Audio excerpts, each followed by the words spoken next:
उम्मीद और उम्मीद के पूरे ना होने पर मायूसी, ये जिंदगी के वो दो पहलू हैं जो साथ साथ चलते हैं। और अगर मायूसी लंबी हो जाए तो रास्ता भटकने की गुंजाइश बढ़ जाती है। इंसान हर मुमकिन कोशिश करता है इस मायूसी से पीछा छुड़ाने की, और अक्सर इस जद्दोजहद में अपने किए के परिणामों के बारे में सोचता ही नहीं है, और कभी कभी खुद ब खुद अपनी कब्र खोदने निकल पड़ता है और अपनों के साथ रहते हुए भी मीलों दूर एकांतवास में जीने लगता है। क्राइम पेट्रोल का आज का यह एपिसोड ऐसी एक कहानी को दर्शाता है जहां वास्तविकता उम्मीदों के विरुद्ध थी।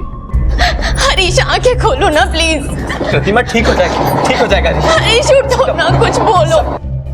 हरीश प्लीज। क्या हुआ इन्हें? ये चोट कैसे लगी? पता नहीं सर।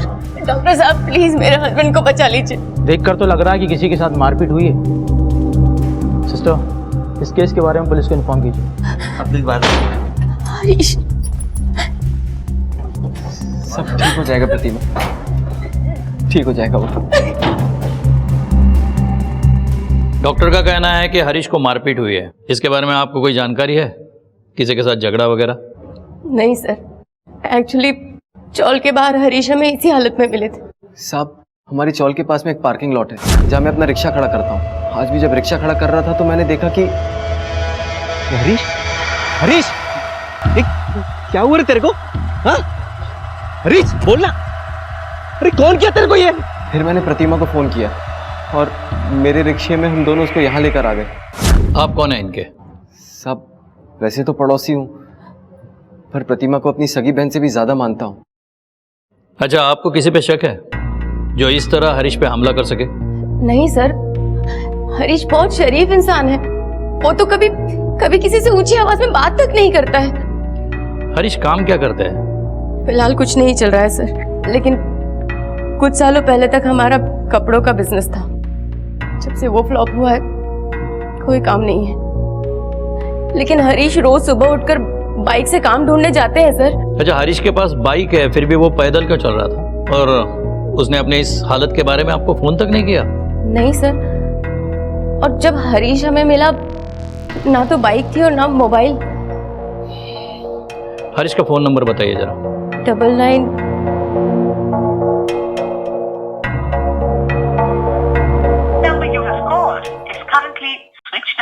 सर फोन नहीं लग रहा है, स्विच ऑफ है। एक काम कीजिए, उसके बाइक के डिटेल्स बताना। Bike number MH094477। डॉक्टर साहब सॉरी, हम उन्हें नहीं बचा पाए।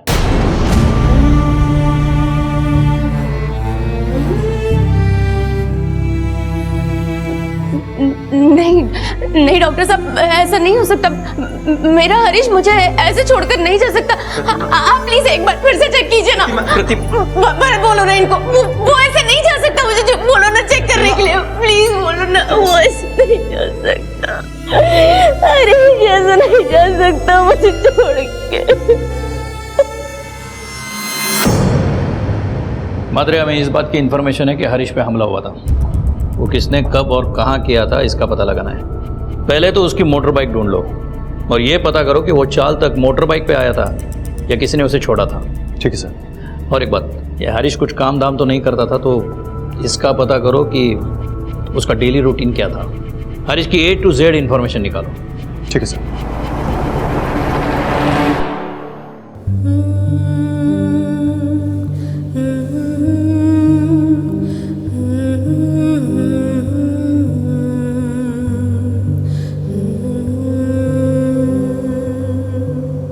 मम्मा आ गई। मम्मा, बाबा कहाँ है? मम्मा, आपने तो कहा था पापा को भी साथ में लेकर आएंगी। मम्मा, मम्मा, ये देखिए, मैंने अपने हाथों से पहना है। अच्छा लगा ना? मुझे पापा को दिखानी थी। मम्मा, पापा कहाँ है? वो आपके साथ नहीं आए? ये देखकर वो बहुत खुश हो जाएंगे।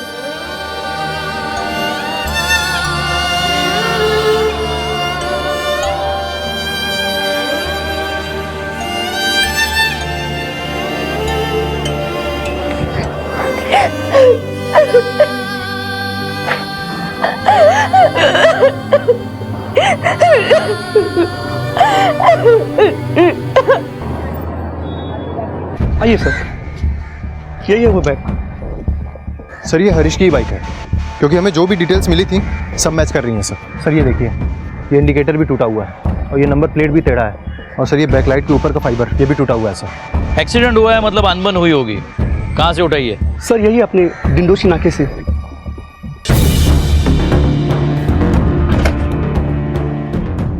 मात्र एक काम करते हैं, सर पहले आसपास के लोगों से पूछताछ करते हैं। इस आदमी को पहचानते हो? साहब ये तो वही आदमी है, कल 4 लड़कों के साथ इसका लफड़ा हो गया था साहब। कैसा लफड़ा? साहब पूरा गलती इसी का है, अपनी खटारा मोटरसाइकिल बीच रास्ते पे चला रहा था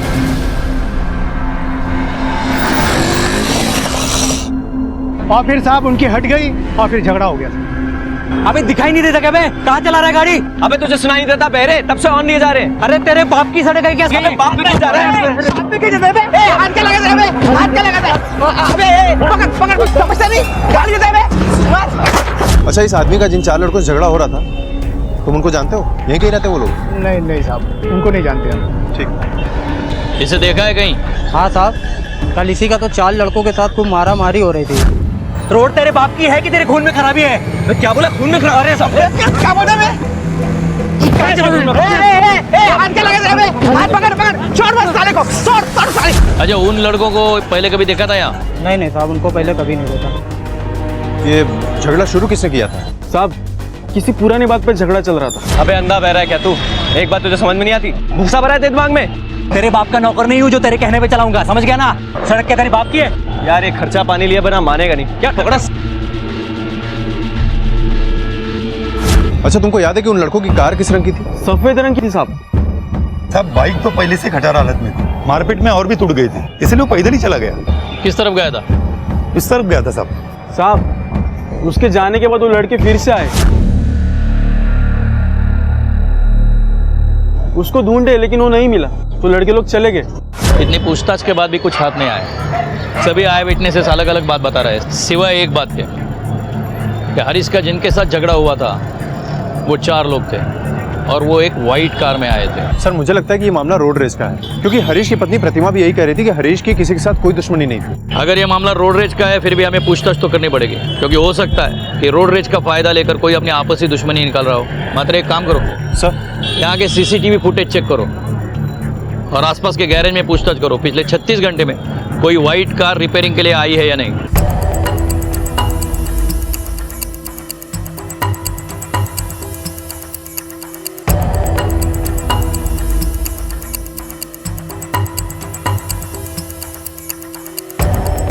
यहाँ तो ताला लगा हुआ है। पाटिल सर। पता करो कि यहाँ पर ताला क्यों बंद है। Okay sir.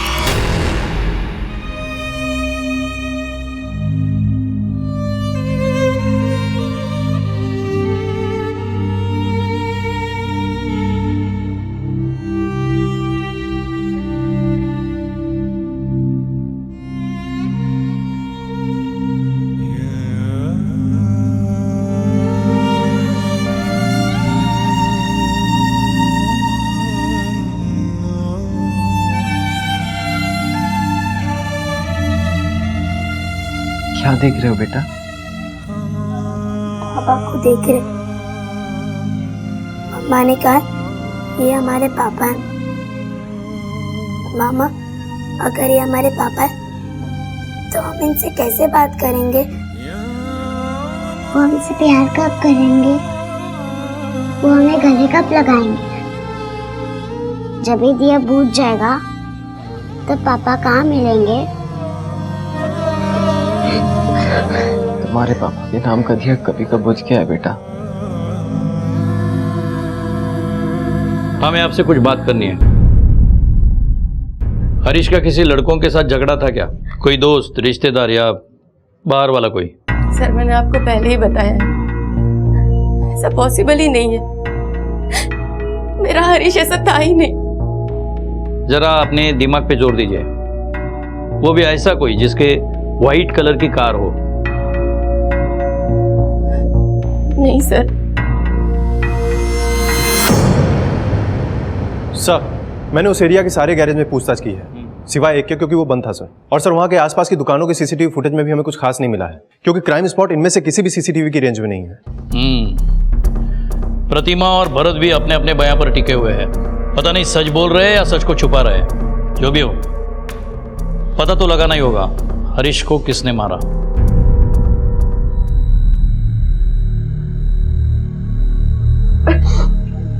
मैं जानता हूँ ये सही टाइम नहीं है बात करने का, लेकिन तुझे याद है ना आज अपन लोगों को जाना है। भरत कैसी बातें कर रहा है तू? ऐसे कैसे चलेगा प्रतिमा? अभी हरीश के जाने के बाद ये सब और जरूरी हो गया है। हमारे पास इसके अलावा कोई रास्ता नहीं है। थोड़ा समझ, नहीं तो कभी नहीं बोलता तेरे को चलने को।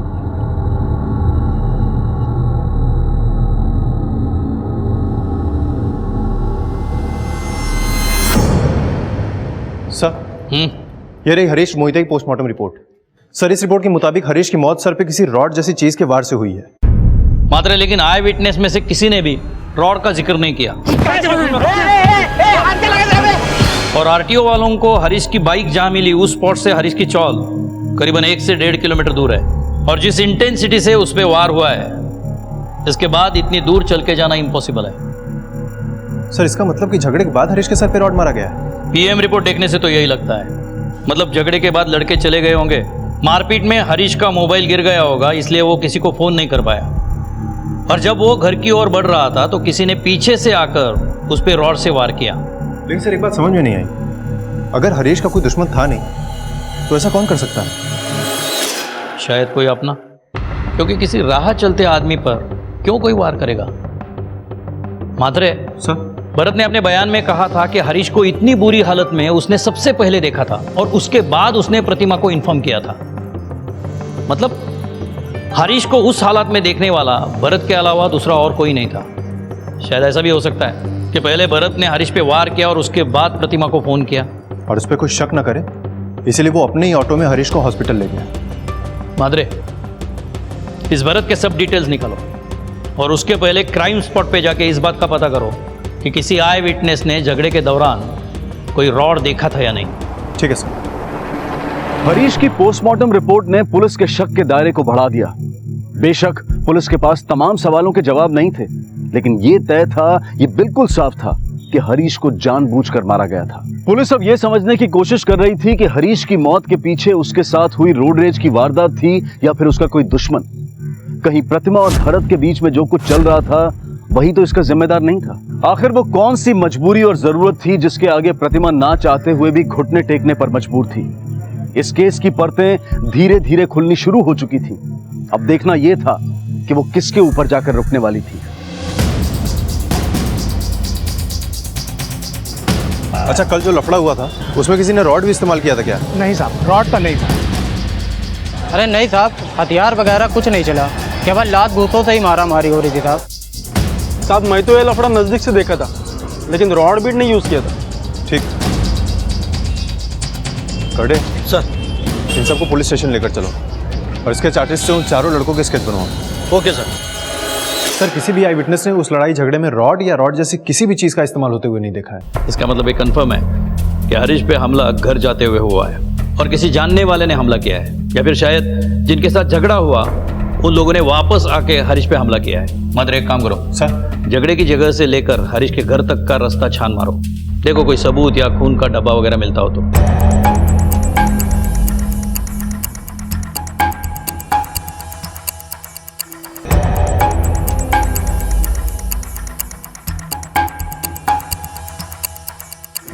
अरे सुनो जी सर। ये भरत अपनी ऑटो कहाँ लगाता है? वहाँ लगाते हैं। उस तरफ से देखो। सर हमने पूरे रास्ते को अच्छे से चेक किया, लेकिन ना ही कोई सबूत मिला और ना ही कोई खून के निशान। हो सकता है खून रास्ते पे गिरा हो और बारिश की वजह से धुल गया हो। पॉसिबल है सर। और सर हमने वो पार्किंग लॉट भी चेक किया है जहाँ पर भरत अपना ऑटो पार्क करता है, लेकिन वहाँ पर भी कुछ नहीं मिला है सर। इसका मतलब हमला करने वालों में किसी अनजान इंसान के चांसेस कम है। मात्रे सर, भरत को टारगेट करो। हरीश का मार्केट का झगड़ा, उसका भरत को मिलना और भरत का उसे हॉस्पिटल ले जाने के टाइमिंग मैच करो। अगर कुछ लूपहोल मिले तो इसका मतलब हम सही जा रहे हैं। स्नेहा आई अभी। मुझे बहुत दर्द हो रहा है। कुछ नहीं होगा, कुछ नहीं होगा। उठो, अच्छा उठो, कुछ नहीं होगा। आई है ना, यहाँ बैठो, बहुत दर्द हो रहा है। लेटो, कुछ नहीं होगा, कुछ नहीं होगा। स्नेहा आई है ना यहाँ?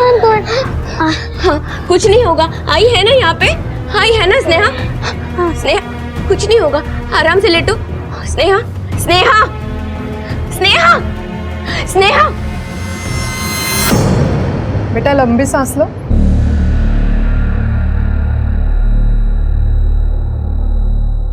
डॉक्टर प्रतिमा, 1 मिनट।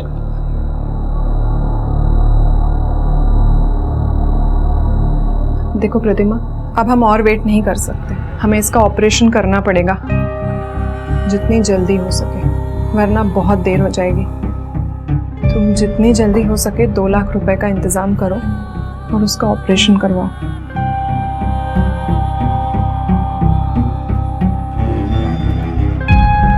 और यदि कोई भी इमरजेंसी हो तो मुझे फोन करो, ठीक है?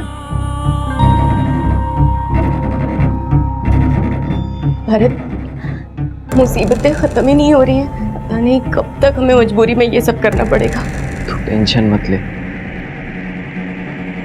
सब ठीक हो जाएगा।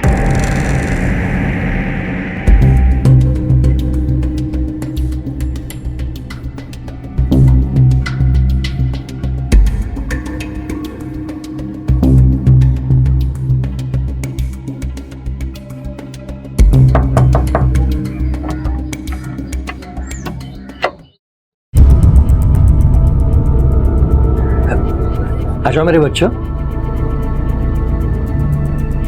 क्या हुआ? आप प्लीज यहाँ से चले जाइए। अगर आई को पता चल गया कि आप यहाँ पे आए थे तो आई हमें बहुत डांटेगी।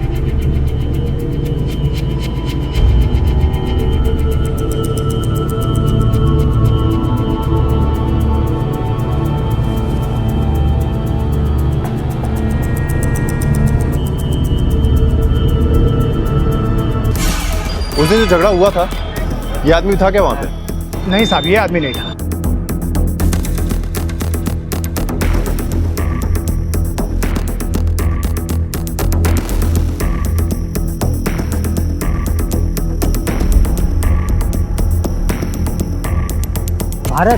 भारत बहुत अच्छा आदमी है साहब, ना किसी से झमेला करता है और ना किसी के झमेले में पड़ता है। अपने काम से काम रखता था। प्रतिमा के अलावा उसका किसी से लेना देना नहीं है साहब, और अपनी सगी बहन से ज़्यादा उसको मानता है। क्या भरोसा साहब आजकल के लोगों का, नाम के लिए मुंह बोले भाई बहन लगते, अंदर से क्या चलता है क्या मालूम।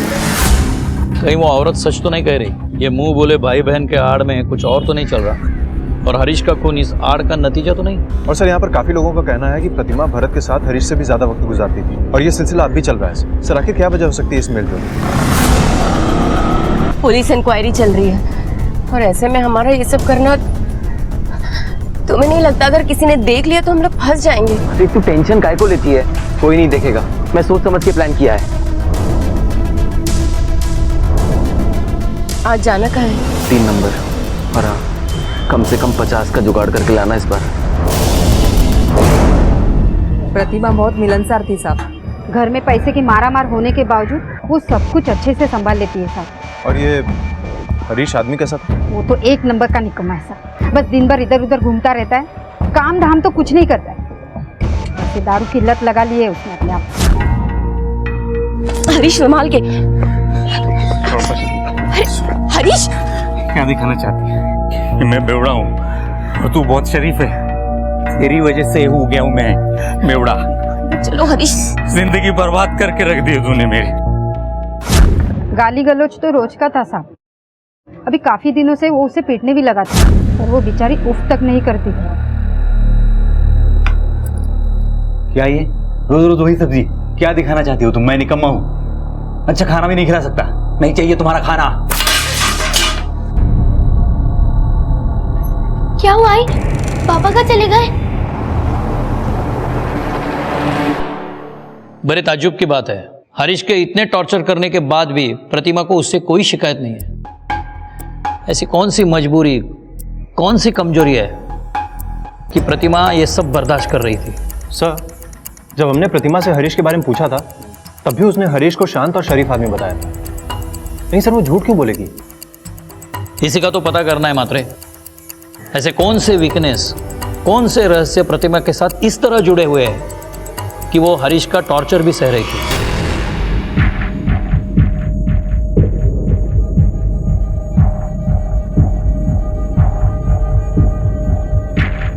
कोई नाटक तो नहीं किया वो?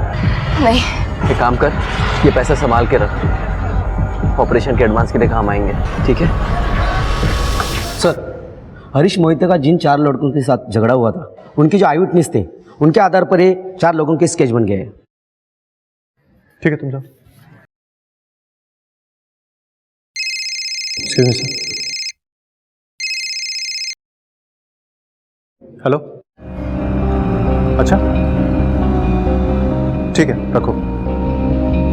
सर, एक इंफॉर्मेशन मिली है। सर, वो जो गैरेज उस दिन बंद था, सर जिस दिन लड़ाई झगड़ा हुआ उसी दिन एक कार आई थी वहाँ पर रिपेयरिंग के लिए। उस गैरेज से उस गाड़ी का नंबर मिल गया सर। आरटीओ से पता चला है कि वो कार किसी टोनी सैमुअल के नाम पर रजिस्टर्ड है।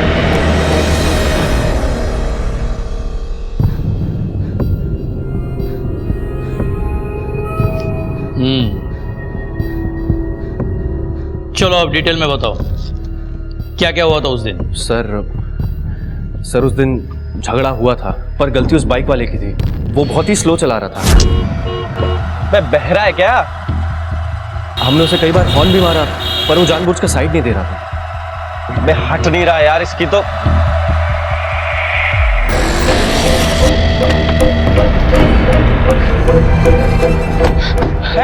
अबे दिखाई नहीं देता क्या बे? कहाँ चला रहा है गाड़ी? अबे तुझे सुनाई नहीं देता बहरे? तब से ऑन लिए जा रहे। अरे तेरे बाप की सड़क है क्या? अबे बाप पे क्यों जा रहा है? हाथ क्या लगा तेरे बे? हमने उसे मारा था, पर इतना भी नहीं कि उसकी जान चली जाए। पहली बार कम मारा, दूसरी बार कितना मारा? सर दूसरी बार, देखो झूठ बोलने से फायदा नहीं है। आई विटनेसेस ने साफ कहा है तुम लोग वापस आए थे, बताओ। सर एक्चुअली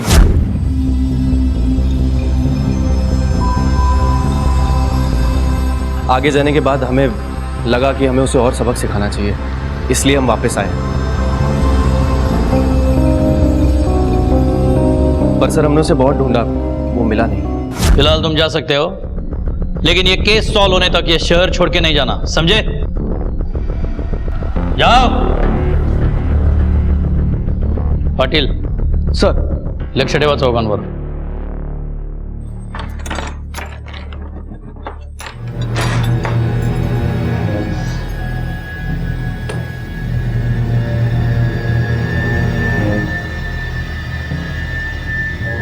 मैं देख कर आती हूँ दोनों। स्नेहा, सायली, स्नेहा, भरत, वो स्नेहा और सयाली दोनों ही ऊपर नहीं है। क्या? मुझे ये केस रोड रेज का नहीं लगता, ये किसी पर्सनल दुश्मनी का मैटर है। लेकिन सर हरीश और प्रतिमा के बैकग्राउंड में तो ऐसा कुछ नहीं मिला है। सर इन दोनों की लव मैरिज हुई थी और शुरुआत में सब कुछ ठीक भी चल रहा था।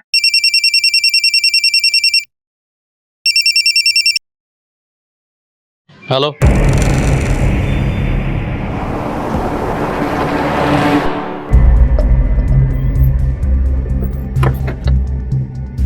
पढ़ा इन सब। चलो पीछे चलो, चलो पीछे। मेरी बच्चियां, मेरी बच्ची को ढूंढ के ला दो। रो मत रे, मिल जाएगी।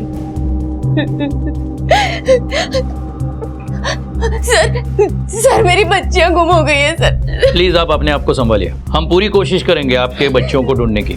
आप में से किसी ने देखा है बच्चों को किसी अनजान आदमी के साथ जाते हुए? अब थोड़ी देर पहले दोनों बच्चियां आई थी, मैं ये समझा कि रोज की तरह खेलने जा रही हैं। वो दोनों जा रही थी तो मैंने स्नेहा से पूछा भी कि तुम्हारी तबीयत ठीक नहीं है तो कहाँ जा रही हो, लेकिन वो बोली कि अब वो ठीक है और दोनों निकल गए। मात्रे, दोनों बच्चों के फोटो सर्कुलेट करो। और मुझे मालूम है कि स्नेहा सैली किसके साथ गई।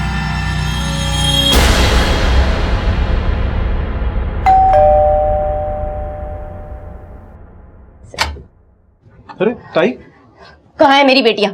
कहाँ छुपा कर रखा है? हाँ? सायली, स्नेहा, बोल कहाँ है? ताई सुन मेरी बात।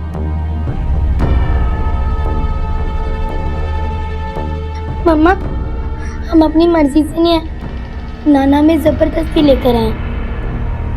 जानती थी मैं, मेरी बेटियों पर आपका कोई अधिकार नहीं, क्योंकि ये सिर्फ मेरी बेटियां नहीं है, उस हरीश की भी बेटियां हैं जिसे आपने कभी एक्सेप्ट नहीं किया।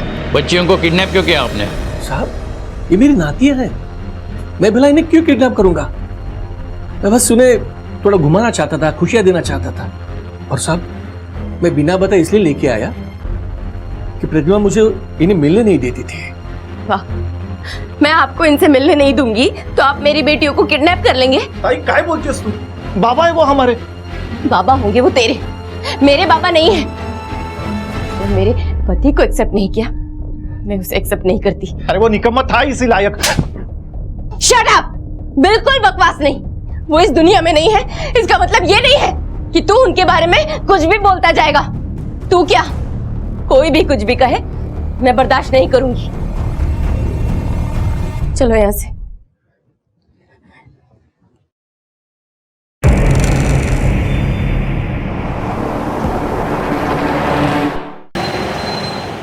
प्रतिमा को हरीश के लिए अपने पिता से लड़ते हुए देखकर मुझे नहीं लगता वो हरीश के खिलाफ कुछ कर सकेगी।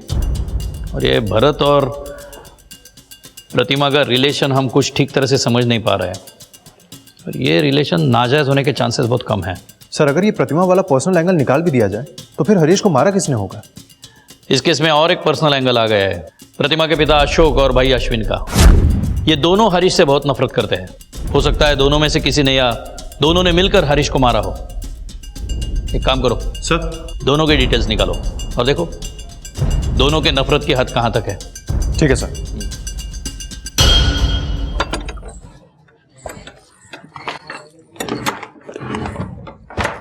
स्नेहा, साइली, देखो आई क्या लेकर आई है, जल्दी आओ।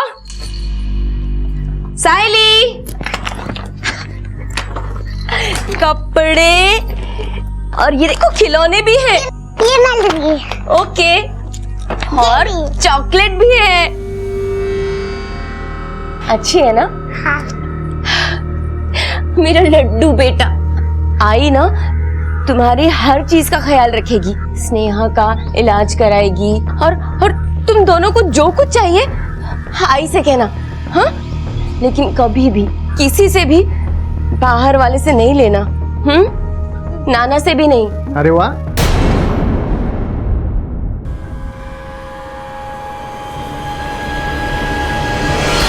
सर ये हरीश की कंपनी में मैनेजर है। Thank you sir. सर इनका कहना है कि अशोक ये कभी नहीं चाहता था कि हरीश और प्रतिमा की शादी हो। सर शादी के पहले और शादी के बाद में भी इन लोगों में आपस में कभी नहीं बनती थी। यहां तक कि एक बार ऑफिस में अश्विन ने हरीश पर हाथ भी उठा दिया था। सर अभी पिछले महीने की बात है सर। अरे तुम्हारी औकात नहीं थी तो शादी क्यों की मेरी बेटी से? और कितना दुख दोगी मेरी बेटी को? देखो मैं बोलता हूं वैसे करो, उसे डिवोर्स दो और आजाद करो। इसके बदले में तुम्हें जो भी चाहिए ना हम देंगे। मुझे प्रतिमा के सिवाय और कुछ नहीं चाहिए, और आप ये डिवोर्स का ख्याल अपने दिमाग से निकाल दो। ये प्यार से समझा रहे तो समझ जा, अलग हो जा उससे, वरना मुझे और भी तरीके आते हैं अलग करने के। देखते हैं कितना दम है तेरे तरीकों में। तू जाता रहता आता नहीं तब ये सब करने के लिए सही वक्त और सही समय नहीं है। ठीक है, तुम जा सकते हो। ठीक है सर।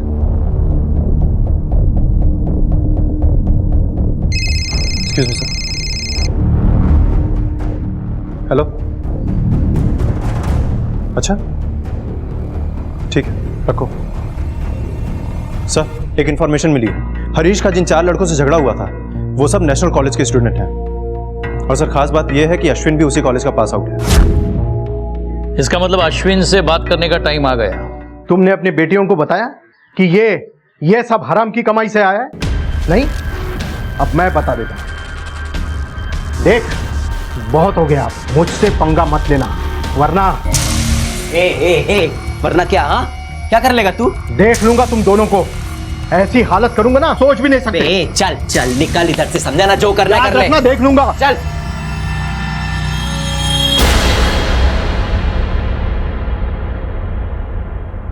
नहीं सर, इन चारों में से किसी एक को भी नहीं जानता मैं। ये तो अभी कॉलेज में है, मुझे कॉलेज पास आउट होके काफी समय हुआ है। रही बात हरीश पे हाथ उठाने और उसे धमकी देने की, सर वो सब मैंने गुस्से में कहा था सर, क्योंकि मैं मेरी बहन से बहुत प्यार करता हूँ और उसे इस तरह तकलीफ में नहीं देख सकता था। लेकिन इसका मतलब ये नहीं मैं हरीश का खून करवा सकता हूँ। ठीक है, तुम जा सकते हो। मात्रे सर, ये अश्विन, अशोक, भरत और प्रतिमा के पीछे सिविल में अपने आदमी लगाओ। हो सकता है इन चारों में से कोई एक ये केस सॉल्व करने में हमारी मदद करे। ठीक है सर। हरीश के कत्ल के केस में हर खुलासा एक बंद गली में जाकर खत्म हो जाता था। पुलिस की तमाम कोशिशों के बावजूद कातिल उनके शिकंजे से दूर था। संदिग्धों में सबसे ऊपर प्रतिमा नजर आ रही थी। प्रतिमा और भरत का रिश्ता भी शक के घेरे में था। कोई प्रतिमा के साथ मारपीट करता तो कोई उसे धमकाता, जबकि उसके आस पड़ोस के लोग ये मानते थे कि प्रतिमा सभ्य और सुशील है, अपनी बेटियों पर जान छिड़कती थी और वो अपने पति से भी बेहद प्यार करती थी। आखिर इन सभी रूपों में से प्रतिमा का असली रूप कौन सा था? इन सारे सवालों के बीच एक और हादसा हुआ। साइली को किसी ने अगवा कर लिया और शक सीधे अशोक प्रभु पर जा टिका। साइली कहाँ है? मुझे नहीं पता। झूठ बोल रहे हैं ये सर, मेरी बेटी को इन्होंने ही छुपा कर रखा है। सॉरी मिस्टर अशोक, हमें आपके घर की तलाशी लेनी पड़ेगी। ढूंढो।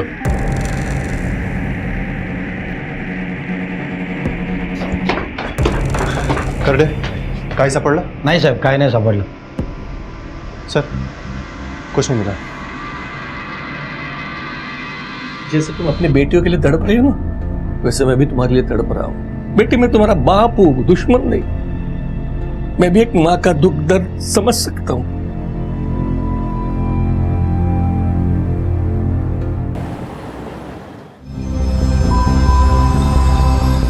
सुनिए, प्रतिमा का घर कौन सा है? अरे ओ, तू बाहर आती है या मैं अंदर आऊं? तो यहाँ है तू। आज इसी अपने यार को भेजा था ना मेरे पति को फिर से लूटने के लिए। अरे आप हैं कौन और यहाँ ऐसे चिल्ला क्यों रही हैं? अच्छा, तो तू मुझे नहीं जानती, मेरे पति को तो जानती है ना, जिसके पैसे तू उड़ाती है। हाँ, अरे कितनी भूख है तुझमें, इसकी हराम की कमाई खाता है ना तू। ए मैडम, तू बड़ी औरत होगी अपने घर की, इधर चाली के लोगों को बदनाम करने का नहीं। वो शरीफ है, इसका मतलब ये नहीं कोई भी उसको दबाते जाए। चल निकल, फुट। अभी तो मैं जा रही हूँ, लेकिन तुझे ना मैं देख लूंगी। तू बाहर निकल यहाँ से। तुझे तो ना मैं देख लूंगी, मेरा घर तोड़ेगी तू, कमी नहीं कहीं। सर, मैंने उसके घर जाकर झगड़ा किया था, पर आप ही बताइए मैं और क्या करती। मुझे आज भी यकीन है कि वो मेरे पति को अपने झांसे में फंसा रही है। ये बात आप अपने मन से बना रही है या ऐसी कोई बात आपके पति ने मान भी ली है? सर, दुनिया का कौन सा पति अपने मुंह से बोलेगा कि वो बाहर गोबर खा रहा है। प्रतिमा को जानते हो आप? कौन प्रतिमा सर? देख, तेरी बीवी ने सब उगल दिया है, इसलिए जितना छुपाएगा उतना ज्यादा फंसेगा। चलो सच सच बोल, क्या चल रहा है तेरा प्रतिमा के साथ? सर, आप जो सोच रहे हो वैसा कुछ नहीं चल रहा है, उल्टा मैं फंसा हुआ हूँ। फंसा हुआ मतलब? कुछ महीने पहले प्रतिमा मेरी दुकान पर आई थी। आइए मैडम। हेलो, एक्चुअली मेरे भाई की शादी है, तो होने वाली दुल्हन के लिए ज्वेलरी बनवानी थी। हाँ हाँ, अभी दिखाता हूँ। भाई साहब, एक प्रॉब्लम है छोटी सी। ज्वेलरी मम्मी की पसंद की बनवानी है और मम्मी बेड रिडन है। क्या ऐसा हो सकता है कि आप शॉप से ज्वेलरी लेकर घर आ जाएं और वो वहीं पर पसंद कर लें? मैडम, एक्चुअली हम लोग ज्वेलरी ऐसे किसी के घर नहीं ले जा सकते। हाँ, लेकिन मैं डिज़ाइन लेकर आपके घर ज़रूर आ सकता हूँ। वो डिज़ाइन देखेंगी, पसंद करेंगी और आप ऑर्डर दे सकते हैं। हाँ, ये भी ठीक है। आप मुझे पेन पेपर दे दीजिए, मैं एड्रेस दे देती हूँ। श्योर। हाँ मैडम जी, आज की तारीख के सारे लेटेस्ट डिज़ाइन मैंने आपके लिए लाया है, तो जल्दी से अपनी माता जी को बुला लीजिए, मुझे थोड़ी देर भी हो रही है। माता जी तो है नहीं और उनकी ज़रूरत भी नहीं है जी? और अब जो मैं कहूँगी आपको वही करना पड़ेगा। समझ रहे हैं? अरे मैडम जी, ये क्या कर रही हैं आप? छोड़िए, छोड़िए मैडम जी, प्लीज छोड़िए मुझे। नहीं, छोड़िए। मैडम जी, ऐसा क्यों कर रही हैं आप?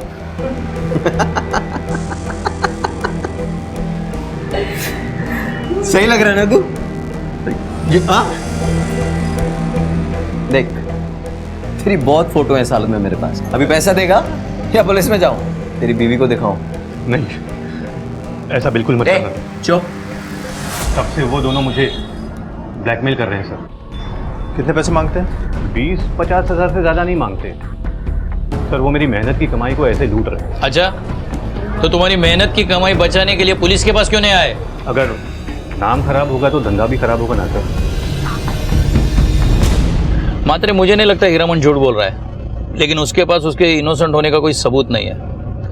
मुझे लगता है हमें प्रतिमा और भरत से और पूछताछ कर लेनी चाहिए। हाँ, लेकिन उसके पहले साइली का पता लगाना जरूरी है। Excuse me sir. हेलो, क्या? ठीक है, हम आते हैं। सर, प्रतिमा का कॉल था, उसको साइली के किडनैपर का फोन आया था। Ransom call? Yes sir. फटाफट नंबर लो और कॉल ट्रेस करवाओ। ठीक है सर।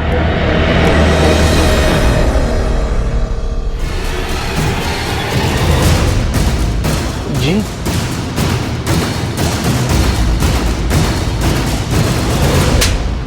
हाँ सर, मैंने बच्ची को किडनैप किया था, लेकिन मैंने उसके साथ कोई बदतमीजी नहीं की, बल्कि उसे खाना खिलाया, चॉकलेट भी दी। आप चाहे तो बच्ची से पूछ सकते। अच्छा, तो बच्चे को खाना और चॉकलेट खिलाने के लिए किडनैप किया तुमने? बोलना। नहीं सर, उसकी माँ के पास मेरे कुछ फोटो हैं जिसके जरिए वो मुझे ब्लैकमेल करती है। मैं बस वो फोटो लेना चाहता था। लगता है तुम्हारे पास बहुत पैसा है। क्या काम करते हो तुम? सर, गोरख भी हीरामन की तरह ज्वेलर है। भरत और प्रतिमा ने इसे भी हीरामन की तरह फंसाकर ब्लैकमेल करके पैसा लिया था। हम गरीब लोग हैं साहब, खाने तक के वांदे रहते हैं कभी कभी। ये ज्वेलर फिलर से हमारा क्या वास्ता साहब? और मैं तो इन दोनों का नाम भी पहली बार सुन रहा हूँ। ज्यादा होशियारी नहीं, समझे? तुम दोनों के कॉल रिकॉर्ड्स हैं हमारे पास, उसमें साफ पता चलता है तुम दोनों ने ही उन लोगों को कांटेक्ट किया था। चल अब बिना मार खाए बोल, सच बोल, चल। सर, हम लोगों ने ही ब्लैकमेल किया था उन लोगों को, लेकिन किसी लग्जरी के लिए नहीं सर, मजबूरी में किया था। हाँ, तुम्हारी मजबूरी और काली करतूतों का पता हरीश को चल गया था, इसलिए दोनों ने मिलकर उसे मार डाला। नहीं साहब, नहीं, हम उसको नहीं मारे साहब, मैं सच कह रहा हूँ। सर, हरीश मेरा हस्बैंड था, बहुत प्यार करती थी मैं अपने पति से, और उसी को मारकर खुद को विधवा और अपने बच्चों को यतीम तो नहीं करूंगी ना मैं। जब मुझे पता चला स्नेहा के दिल में छेद है, तो ये बात हरीश को बता नहीं पाई। उसके इलाज के लिए बहुत सारे पैसे चाहिए थे सर, और मजबूरी में मैंने खुद ये रास्ता चुना। साहब, प्रतिमा मेरे लिए सगी बहन से भी ज्यादा है। मैं उसको ऐसे कैसे तकलीफ में देखता? कमाई ज्यादा थी नहीं कि उसकी मदद कर पाता, इसलिए मैंने ही उसको ये रास्ता सुझाया था। पर साहब, हम सच बोल रहे साहब, हमने हरीश को नहीं मारा साहब। अगर इन दोनों ने नहीं तो किसने हरीश को मारा होगा? मात्रे कहीं ऐसा तो नहीं कि प्रतिमा से बदला लेने के लिए इन तीनों ज्वेलर्स में से किसी ने खून किया हो? एक काम करो सर, तीनों का कच्चा चिट्ठा निकालो। तीनों विक्टिम्स में से कोई एक क्रिमिनल हो सकता है। ठीक है सर।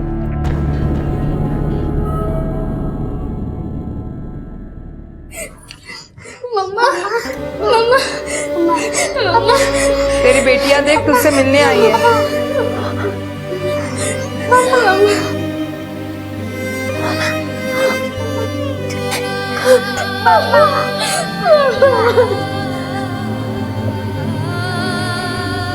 बहनी, इन दोनों को यहाँ से ले जाइए। मैं नहीं चाहती कि ये दोनों अपनी माँ को इस हालत में देखें और सारी जिंदगी शर्मिंदा होकर जी। प्लीज इन दोनों को ले जाओ यहाँ से, ले जाओ प्लीज। हेलो, ठीक है सर। हरीश का फोन जो इतने दिनों से बंद था वो ऑन हो गया है। जोगेश्वरी स्टेशन के बगल में एक मोबाइल शॉप है, वहीं पर कोई उसे बेचने आया था सर।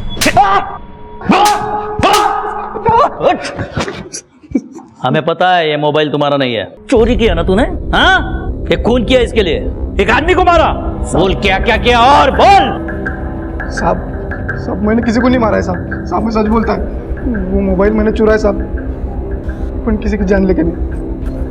वो तो मौके का फायदा उठा के साहब मैंने चुराया।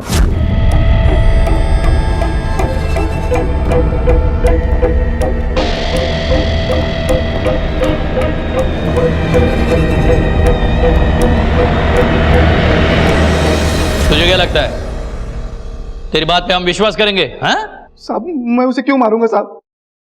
पर साहब, मैं जानता है उसको कौन मारा है। वो सब लोग जाने के बाद मैं उधर ही दिंडोशी के आगे पे था साहब, वापस घर जाने के लिए निकला था।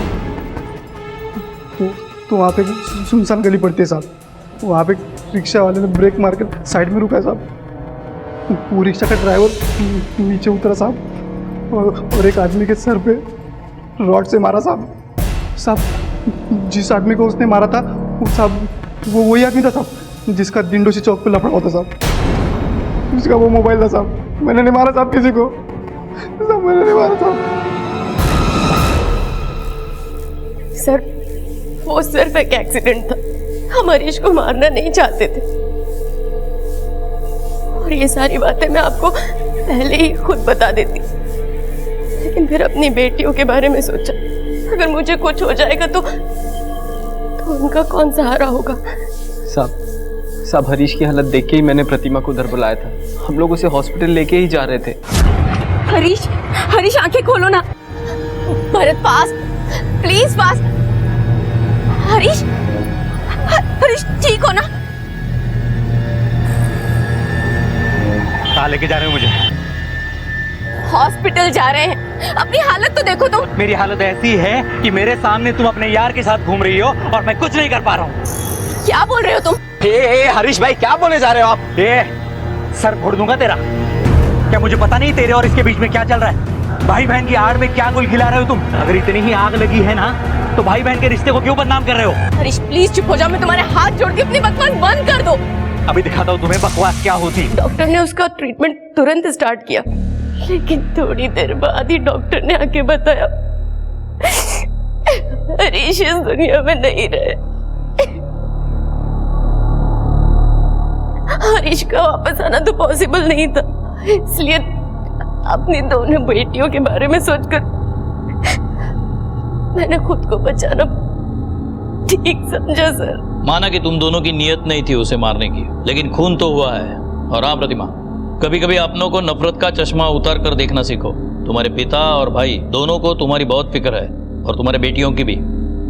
रादर तुम्हारी दोनों बेटियां अब उन्हीं के पास है और वो पूरी जिम्मेदारी से उनका ख्याल रख रहे हैं। प्रतिमा को ब्लैकमेलिंग, एक्सटॉर्शन और हरीश के कत्ल की सच्चाई छुपाने के लिए और भरत को ब्लैकमेलिंग और हरीश के कत्ल के लिए गिरफ्तार किया गया। ये दोनों इस वक्त न्यायिक हिरासत में हैं। जिंदगी से उम्मीद रखना, सपने देखना जिंदा होने का सबूत है, लेकिन जरूरी यह है कि उन सपनों को अपनी मेहनत से पूरा किया जाए। और अगर किसी कारणवश सपने पूरे ना हो पाए तो निराशा में गलत रास्ता इख्तियार ना करें, क्योंकि गलत रास्ता कभी भी सही मंजिल तक नहीं पहुंचाता है।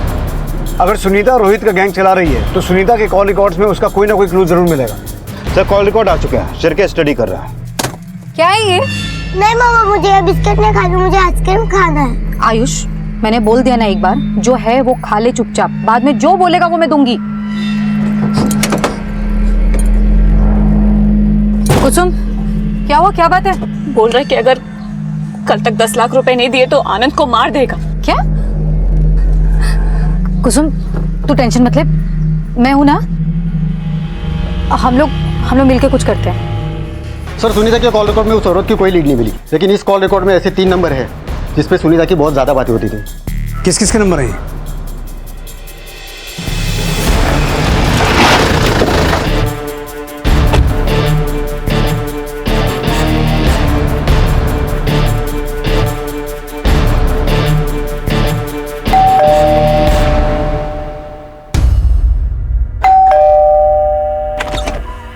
जी गुरबंश सोडी आप ही हैं?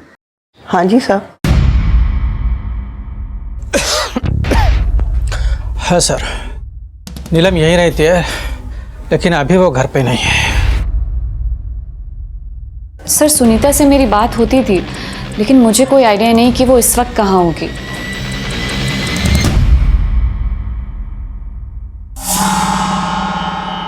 हम इस औरत के मर्डर के सिलसिले में सुनीता को ढूंढ रहे हैं।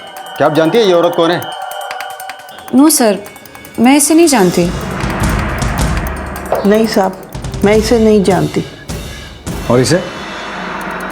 नहीं सर, मुझे तो घर पहुंचने में भी 4 से 5 घंटे लग जाएंगे। अच्छा, आप शाम 5 बजे तक गोराई पुलिस स्टेशन आ सकती हैं क्या? 5 बजे कोशिश कर सकती हूँ सर, लेकिन अच्छा होगा कल सुबह आकर मिलूं। आप सुनीता को कब से जानती हैं? वो सर, मैं सुनीता से 6 महीने पहले भाईंदर के काशी टेम्पल में मिली थी। वहीं सत्संग में हमारी दोस्ती हो गई थी। और क्या जानती है सुनीता के बारे में आप? साहब वो दुनियादारी के झंझटों से तंग आ गई थी, इसलिए मंदिर के सत्संग में आती थी।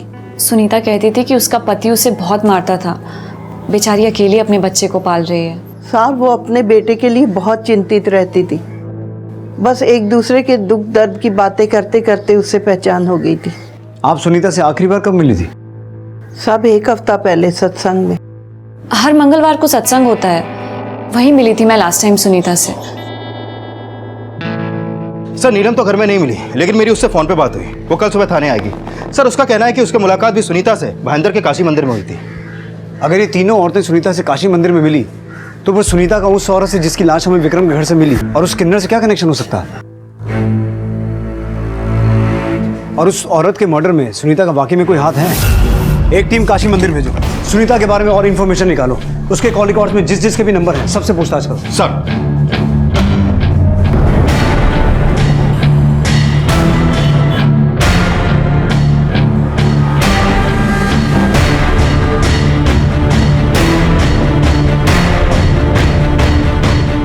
पुलिस सुनीता से जुड़ी हर इंफॉर्मेशन जुटा रही थी। कुरबंश का पूजा की लाश को ना पहचानना, नीलम का किन्नर के रूप में पूजा के साथ देखा जाना और सुनीता का अचानक गायब हो जाना, ये सारे राज इन चारों महिलाओं से जुड़े थे जो अब कुसुम के घर एक दूसरे के साथ मौजूद थी।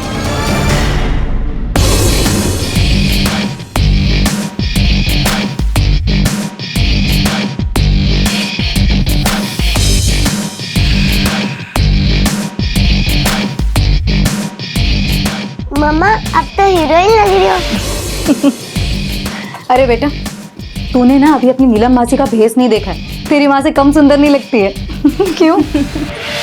सुनीता, मेरा बेटा घर में अकेला है, मैं घर जाना चाहती हूँ। मैं पुलिस को तुम लोगों के बारे में कुछ नहीं बताऊंगी। मौसी, मेरा आनंद तुम्हारे बेटे से ज्यादा मुसीबत में है। 10 लाख रुपए अरेंज करने हैं।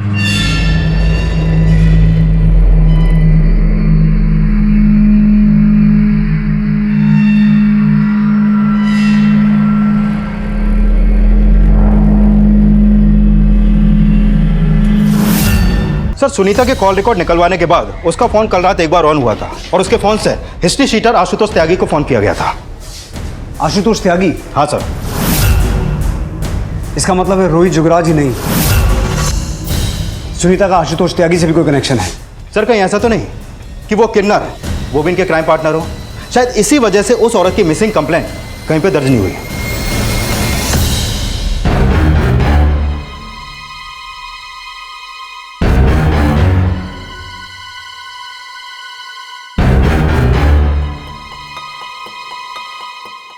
पाटिल, हाँ फोटो दिखा। ये फोटो कब आया यहाँ पे? 2-3 दिन हो गए। क्यों, तू जानता है इसको? वो गांव गई है अपने भाई के यहाँ।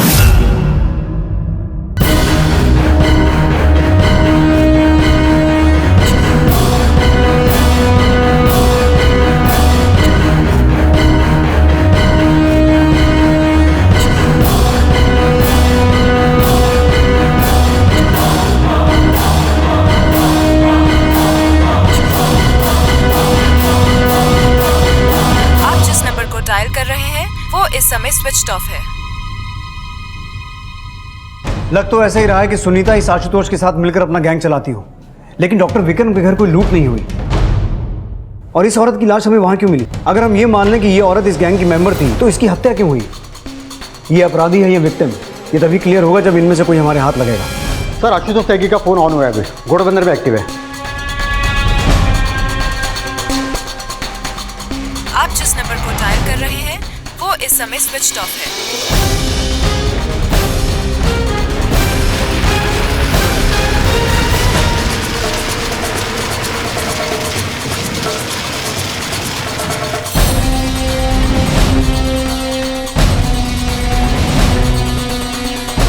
ठीक है सर, आशुतोष का फोन अभी भी बंद हुआ है, लेकिन अभी तक उसका फोन उसी एरिया में एक्टिव था।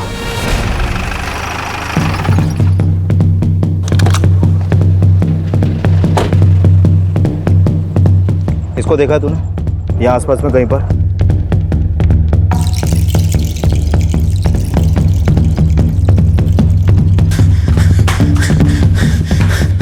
अरे त्यागी भाई, पुलिस पहुंचने वाली, निकल लो यहाँ से।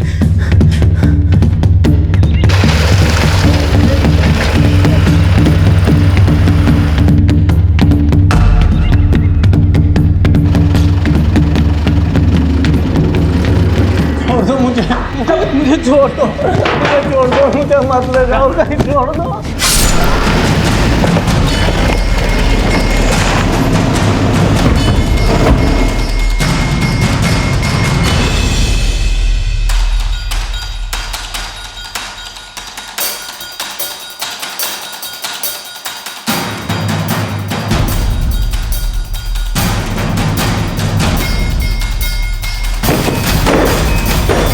लगता है अभी थोड़ी देर पहले इसका मर्डर हुआ है। शिंदे, पीछे की तरफ चेक करो जल्दी। सर।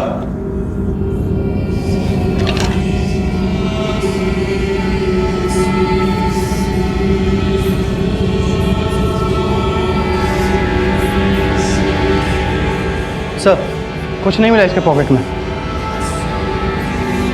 शिंदे, ऐसा लगता है इसे यहाँ किडनैप करके रखा गया था। शायद ये कांड आशुतोष और सुनीता ने मिलकर किया है। इसकी फोटो हर पुलिस स्टेशन में भेजो, देखो इसकी कोई मिसिंग कंप्लेंट है क्या, और इसकी फोटो हर अखबार में छपवाना।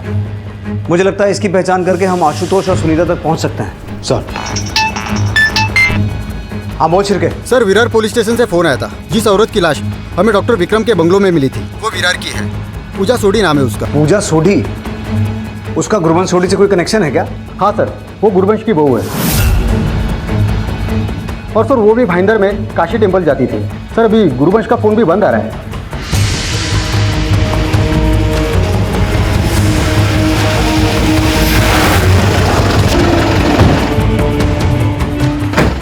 जैन सर।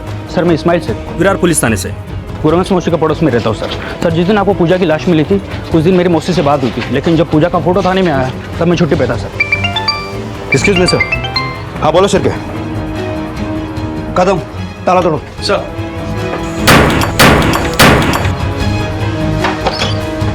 कदम, हाथ बंद करो। सर।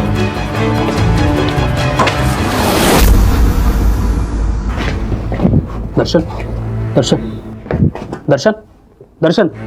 सर ये दर्शन है, पूजा का पति। अगर ये गुरवंश का बेटा है तो इसे बांध के क्यों रखा था? सर ये ड्रग एडिक्ट है सर, बड़ी गंदी लत है इसको, और इसकी लत छुड़वाने के लिए पूजा भाभी और मौसी इसको बांध के रखते हैं। सर सास बहू दोनों बड़े नेक थे, घर घर में पापड़ अचार बेच के अपना पेट पाल रहे थे सर। सर मुझे ये समझ में नहीं आ रहा है कि पूजा भाभी के मर्डर के बारे में मौसी कुछ जानती भी या नहीं, क्योंकि मौसी मुझे बोली थी कि पूजा भाभी उसके भाई के घर गई है।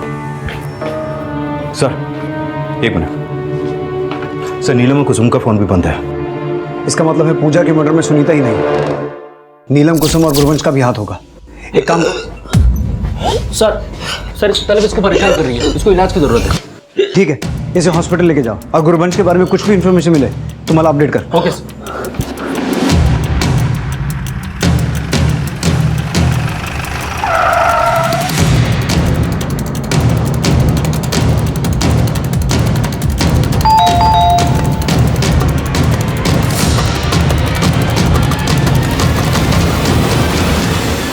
जी पापा, पुलिस आई है।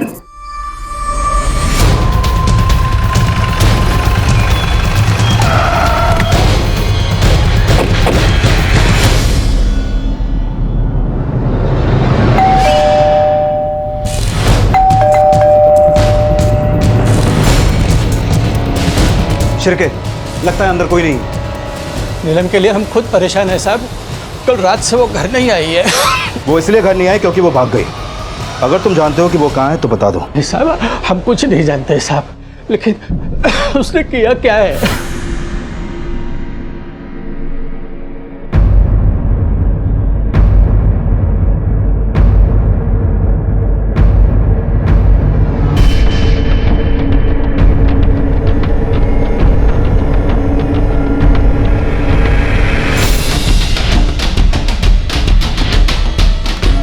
इस आदमी को पहले कभी नहीं देखा। कुसुम जब निकली उसके साथ 3 औरतें और एक बच्चा भी था।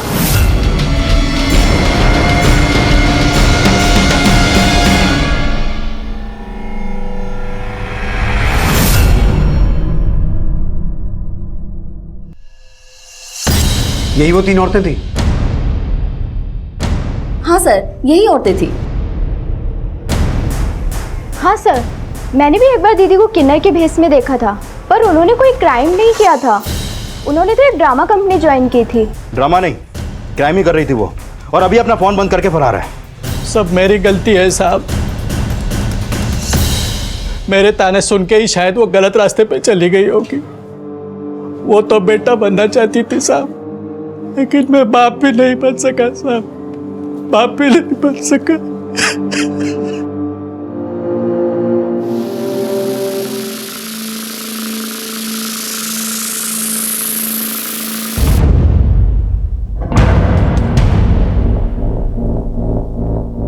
व्हाट? वो किन्नर नीलम है? जी सर, लेकिन नीलम के घर से कोई लीड नहीं मिला। उसके घर वाले ना तो सुनीता को जानते हैं और ना ही बाकी औरतों को। नीलम के परिवार पर नजर रखने के लिए कांस्टेबल की ड्यूटी लगाओ वहां। सर, कुसुम के साथ उस आदमी की फोटो मिली है जिसकी लाश हमें आशुतोष के अड्डे पे मिली थी।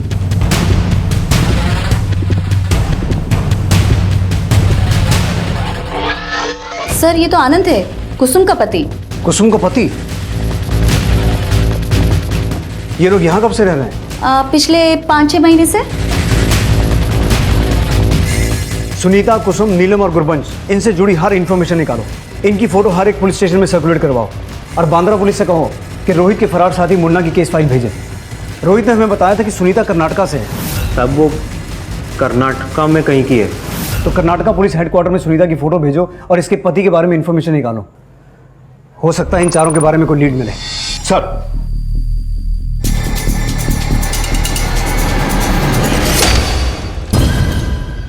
मौसी मौसी मुझे चॉकलेट चाहिए, चलो ना बाहर। हाँ बेटा, कोई चॉकलेट वॉकलेट नहीं मिलेगी, और अगर आज रास्ते में तंग किया ना तो। सुनीता, अगर चॉकलेट नहीं मिली तो रास्ते में परेशान करेगा ये। मैं लेकर आती हूँ ना। नीलम, संभाल के जा। हाँ, मैं भी जाती हूँ इसके साथ। नहीं मौसी, आप लोग को ही। नीलम, तू जा संभाल के।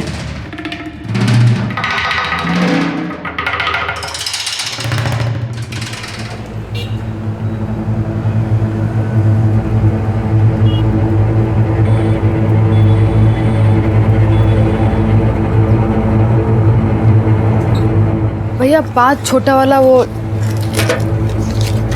सर, सामने आया है कि सुनीता का आशुतोष से कनेक्शन है, और यह भी साफ है कि सुनीता कुसुम के साथ ही फरार हुई थी। लेकिन सर, अगर कुसुम आनंद की बीवी थी तो आशुतोष ने आनंद को क्यों किडनैप किया होगा? ये तो तभी क्लियर होगा चंदे, जब कुसुम और आनंद का असल रिश्ता सामने आएगा। सर, आनंद के फादर ने न्यूज़पेपर में आनंद की फोटो देखकर कांटेक्ट किया था। मैंने उन्हें बुला लिया। आयुष, तेरी चॉकलेट्स ये ले। कौन सी खोलूं?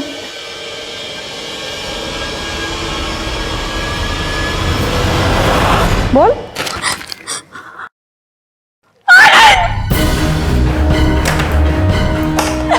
कुसुम, कुसुम हुआ? कुसुम क्या क्या हुआ बेटा?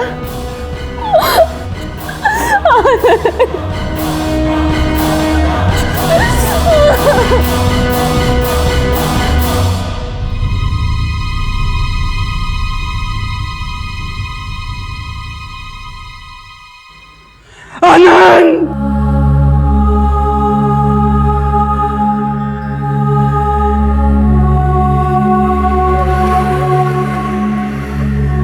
मैं भी अपनी पूजा को खो के तड़पती रही।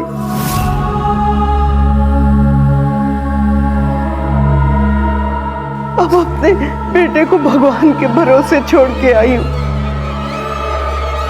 तू भी अपनी किस्मत से समझौता कर ले। सुनीता, फिर आज का प्लान कैंसिल करते हैं? नहीं, बिल्कुल नहीं। अगर आज का प्लान कैंसिल कर दिया ना तो सबकी किस्मत फूट जाएगी। और इस समय हमें सिर्फ अपने बारे में नहीं बल्कि एक दूसरे के बारे में सोचना चाहिए। अरे मेरा भी बेटा है और मुझे भी अपनी ही नहीं, इस मासूम के भविष्य की भी फिक्र है। साहब, उस कुसुम ने मेरे बेटे की जिंदगी तबाह कर दी। कुसुम रहने वाली कहाँ की है? उसके पेरेंट्स कौन है? कुसुम सेठ राजेश दाभोलकर की बेटी है सर। कुसुम मेरे आनंद से प्यार करती थी, लेकिन जब ये बात सेठ राजेश दाभोलकर को पता चली तो कुसुम मेरे बेटे को भगा ले गई साहब। मुझे लगता है इसी खुंदत में आकर राजेश दाभोलकर ने मेरे बेटे को मरवाया होगा सर। राजेश दाभोलकर का नंबर और एड्रेस दीजिए हमें।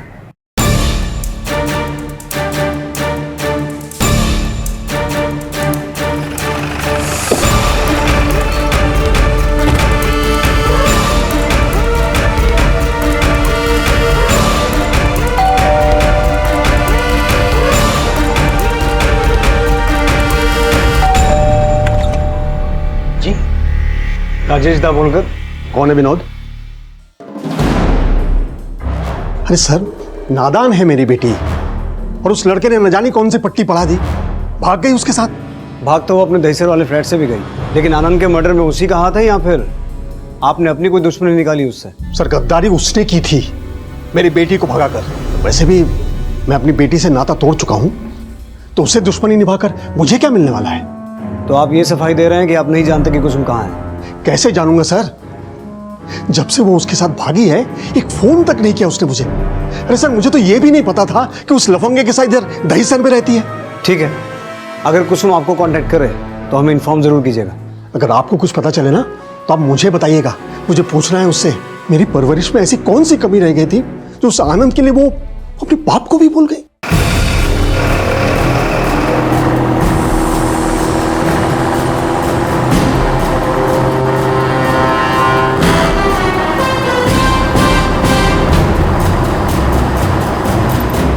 इस राजेश दाभोलकर का फोन सर्विलेंस पे डालो। हो सकता है कुसुम उससे हेल्प मांगने के लिए कांटेक्ट करे। Okay sir.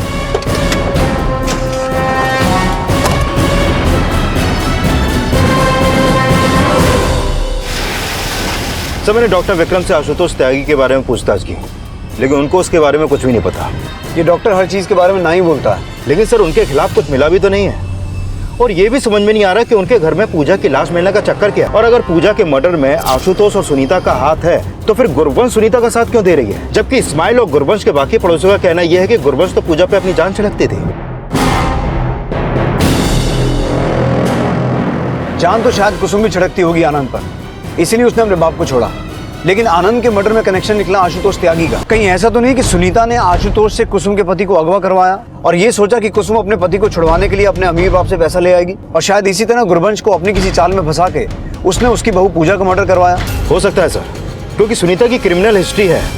आशुतोष त्यागी और रोहित जोगराज जैसे क्रिमिनल से उसका कनेक्शन साफ है। लेकिन सर, नीलम, कुसुम और गुरबंश, इनका कोई क्रिमिनल बैकग्राउंड नहीं है। सर, भले ही कुसुम रईस बाप की बेटी है, लेकिन नीलम और गुरबंश ये दोनों बहुत जरूरतमंद औरतें हैं। हो सकता है सुनीता ने उनकी इसी मजबूरी का फायदा उठाया हो और उन्हें किसी तरह से फंसा के अपने गैंग में शामिल कर लिया हो। यह भी हो सकता है शिंदे कि सुनीता ने उनसे अभी तक ऐसे क्राइम करवाए हों जो अभी तक सामने ही नहीं आए।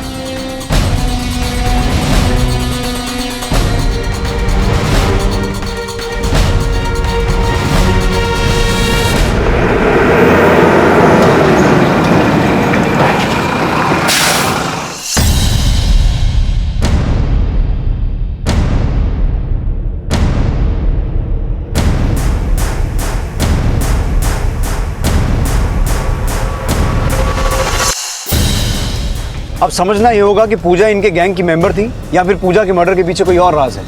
शिंदे, पिछले कुछ दिनों के अनसॉल्व्ड केसेस को स्टडी करो। हो सकता है इन औरतों का उन केसेस में कोई कनेक्शन सामने आए। सर,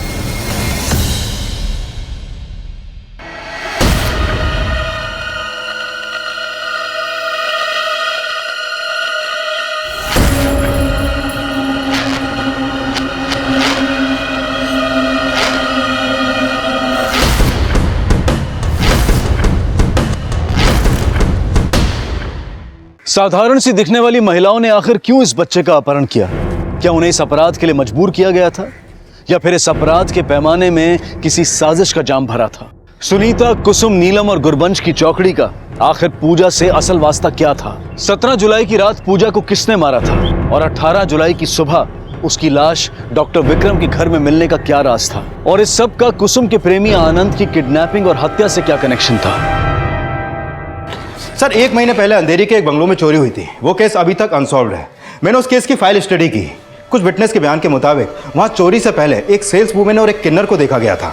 हालांकि उनके स्केच नहीं बन पाए, लेकिन सर उनमें से एक बुड्ढी थी जिसका पूजा, गुरबंश और नीलम के साथ कनेक्शन है, और वहां एक टेम्पो भी देखा गया था। इसका मतलब है पूजा भी इन औरतों के गैंग की मेंबर थी और 17 जुलाई की रात को ये पांचों औरतें डॉक्टर विक्रम के घर ताला तोड़ के घुसी थी।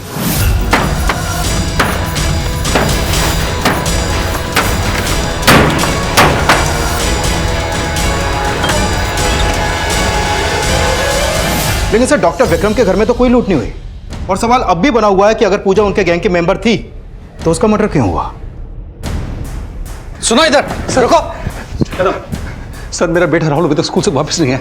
मैंने स्कूल और स्कूल के आसपास सब जगह पता कि कहीं कुछ पता नहीं चला सर। क्या उम्र है आपके बेटे की? सर 6 साल है। ठीक है, अपने बेटे की photo, school, class, roll number सब डिटेल दीजिए, हम पता करते हैं। शिंदे सर आइए।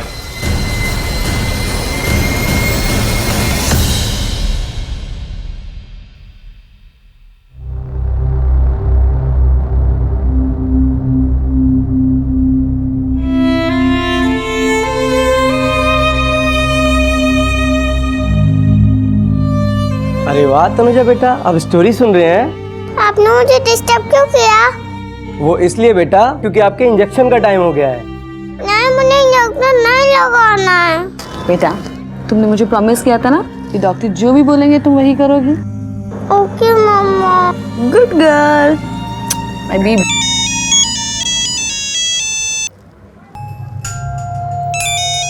बेटा मैं 1 मिनट में आती हूँ।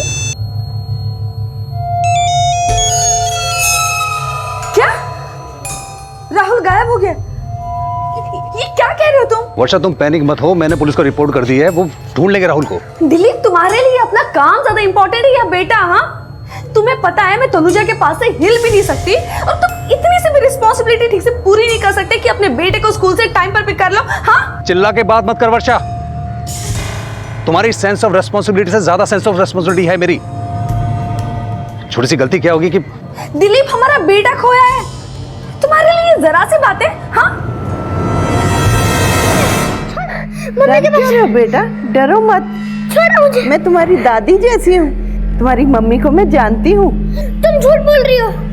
नहीं बेटा, मैं झूठ नहीं बोल रही। तुम्हारी मम्मी का नाम वर्षा है ना, वो तुम्हारी बहन को देखने हॉस्पिटल जाती है, और तुम्हारे पिताजी का नाम दिलीप है।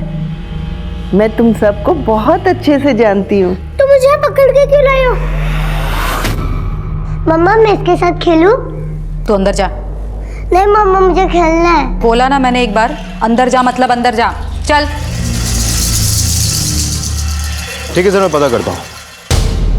सर वॉचमैन ने बताया कि स्कूल छूटने के बाद राहुल अकेला गेट के बाहर खड़ा था पेरेंट्स का वेट करते हुए, लेकिन उसको लेने के लिए कोई नहीं आया तो वो पैदल चला गया। इस स्कूल से उनके घर जाने वाले हर रास्ते में पूछताछ करते हैं, शायद कुछ मिले। सर यह साफ था कि राहुल की किडनैपिंग सुनीता, कुसुम, नीलम और गुरबंश ने ही की थी, पर फिलहाल पुलिस इस बात से अनजान थी। और तभी राहुल की मां वर्षा को एक धमकी भरा फोन आया। हेलो। और वर्षा जी कैसी हैं आप? बेटे की तो बहुत याद आ रही होगी ना आपको। कौन बोल रहा है? तेरी अम्मा। तेरे बेटे की जान की कीमत है 25 लाख रुपए। तेरी है, मार दूं उसे। नहीं नहीं मेरे बेटे को कुछ मत करना, मैं पैसे लेकर आऊंगी। प्लीज प्लीज मेरे बेटे को कुछ मत करना। हेलो सर राहुल का अब तक कुछ पता नहीं चला। मैंने आसपास के बीट चौकी में पूछताछ की। सर वो सचमुच रास्ता भूल गया होता तो अब तक कोई ना कोई लीड तो मिल गई होती। सर, हो सकता है राहुल किडनैप हुआ हो। राहुल के पेरेंट्स के फ़ोन सर्विलेंस पर डालो। हो सकता है किडनैपर्स उन्हें फिरौती के लिए कॉल करें। और उसके स्कूल से घर तक रास्ते में जितने भी सीसीटीवी हैं सबका फुटेज चेक करो। सर ये राजेश दाभोलकर के कॉल रिकॉर्ड। इस रिकॉर्ड के मुताबिक उसके फोन से पिछले दिनों एक नंबर पर लगातार कॉल हो रहे थे, जो आशुतोष त्यागी का दूसरा नंबर है। कल रात आशुतोष त्यागी के इस नंबर से राजेश दाभोलकर को कॉल किया था। सर ये नंबर अभी मानखुर्द में एक्टिव है। हो सकता है शिंदे मानखुर्द में आशुतोष त्यागी का कोई हाइड आउट हो। अपने खबरियों को एक्टिव करो और उसके इस दूसरे नंबर की लोकेशन ट्रेस करो। सर एक तरफ पुलिस राहुल की लीड ढूंढने की कोशिश कर रही थी, तो वहीं आशुतोष त्यागी को भी ट्रेस करने की कोशिश की जा रही थी।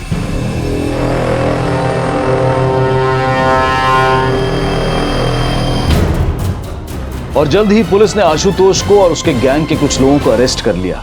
बताता हूँ साहब, कुसुम के बाप ने हमको आनंद को उठाने की सुपारी दी थी साहब। उसी के कहने पर हमने आनंद को उठाया था साहब।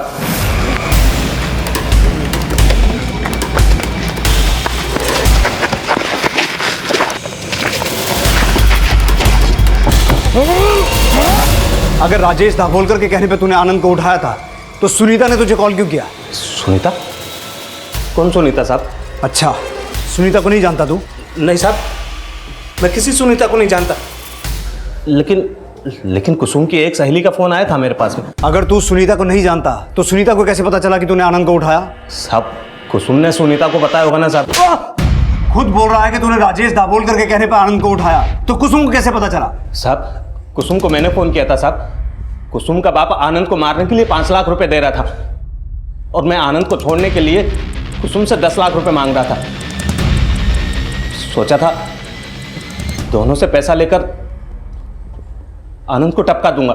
तो दोनों से पैसा लेकर टपका दिया उसे? नहीं साहब, पैसा मिला ही कहां। इसीलिए तो उसकी दोस्त ने मुझे फोन किया था कि मैं 2-3 दिन रुक जाऊं ताकि वो मुझे 10 लाख रुपए दे देगी। हाँ, बस मुझे 2-3 दिन की मोहलत और दे दो। मैं 10 लाख रुपए देने के लिए तैयार हूँ। लेकिन साहब, उससे पहले आप आ गए, इसलिए आनंद को मारकर भागना पड़ा। और आनंद को मारने के बाद राजेश दाभोलकर से बाकी का पैसा लेने के लिए हमने फोन किया था साहब। चल, मान लिया कि तूने आनंद को राजेश दाभोलकर के कहने पे उठाया, तो स्कूल के बाहर से बच्चा किसके कहने पे उठाया था? बच्चा?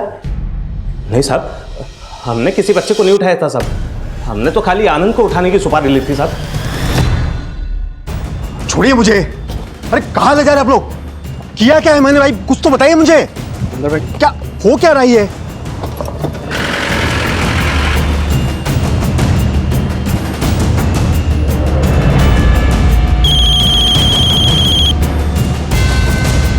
हेलो।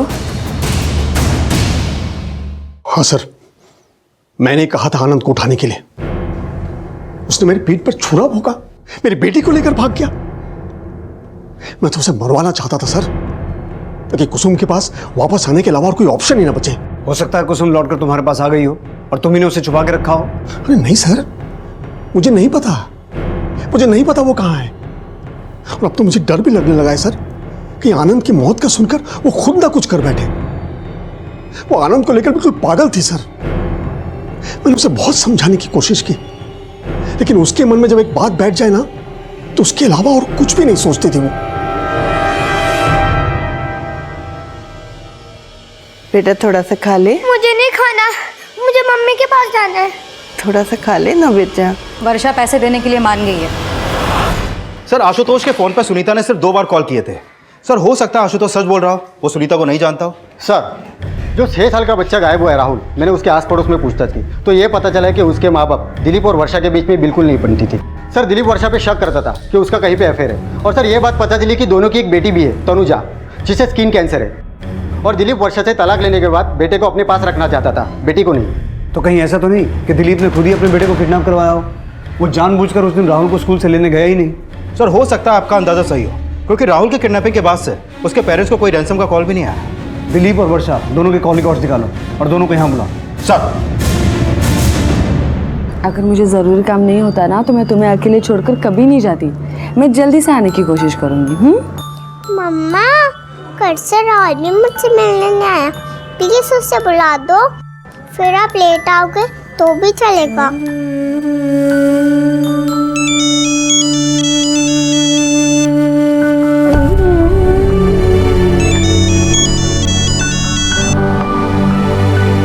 हेलो। वर्षा जी, गोराई थाने से सब इंस्पेक्टर संतोष शिंदे बोल रहा हूँ। जी बोलिए। हमारे सर आपसे आपके बेटे की किडनैपिंग के सिलसिले में कुछ बात करना चाहते हैं। आप कब तक थाने आ सकती हैं? देखिए, मुझे अभी ना बहुत ज़रूरी काम है तो मैं अभी नहीं आ सकती। मैं आपको शाम को फ़ोन करती हूँ ना।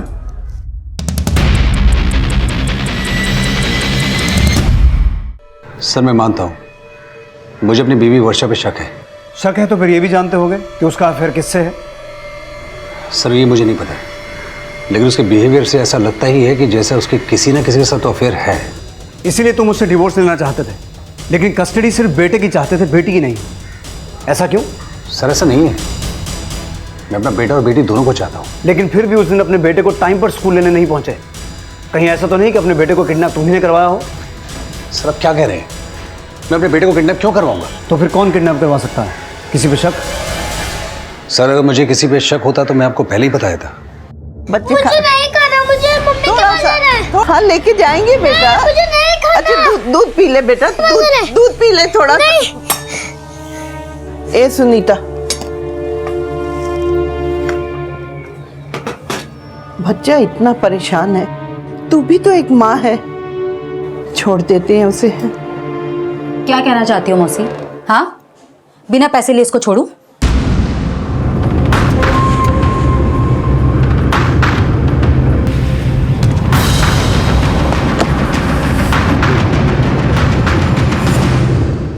सर, मैंने दिलीप की अलीबाई कंफर्म की। जिस समय बच्चों के स्कूल की छुट्टी हुई वो अपने क्लाइंट के साथ ही था। उसके फोन लोकेशन से भी ये कंफर्म होता है। उन चारों औरतों सुनीता, नीलम, कुसुम और गुरवंश की कोई इन्फॉर्मेशन? नहीं सर, फिलहाल तो कोई इन्फॉर्मेशन नहीं मिली। ना तो मुन्ना के केस फाइल से कोई लीड मिली और ना ही आनंद के नाम पे जो टेम्पो रजिस्टर्ड था वहां से कुछ मिला। और सर, सुनीता के पहले पति के बारे में भी कुछ पता नहीं चल पाया।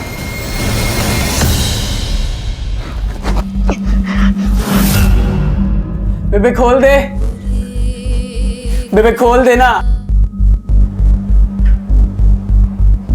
क्या हुआ मौसी? इसको देखकर अपने बेटे की याद आ रही है क्या?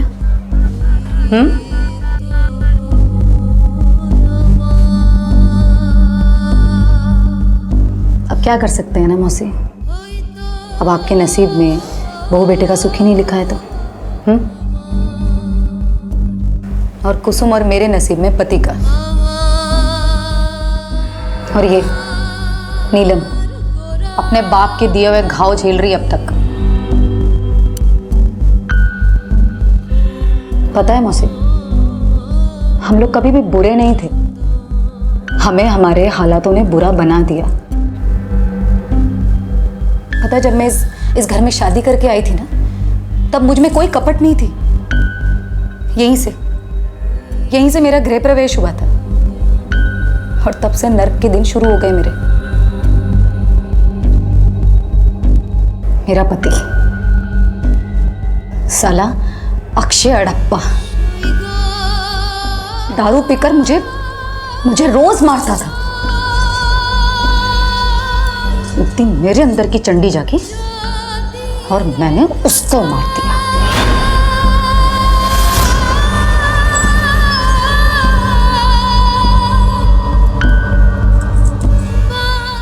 मार दिया मैंने उसे और मार कर काट दिया इसी घर के आंगन में। लेकिन तब भी पुलिस नहीं पकड़ पाई थी मुझे, तब भी नहीं पकड़ पाई थी। लेकिन इस पूजा के चक्कर में साला सब वाट लग गई। वाट तो मेरी लगी है, उसकी लाश को सीने से भी नहीं लगा पाई मैं। सब वर्षा ने बोला था कि वो खुद थाने आ जाएगी, लेकिन अभी तक नहीं पहुंची और काफी देर से उसका फोन भी बंद है।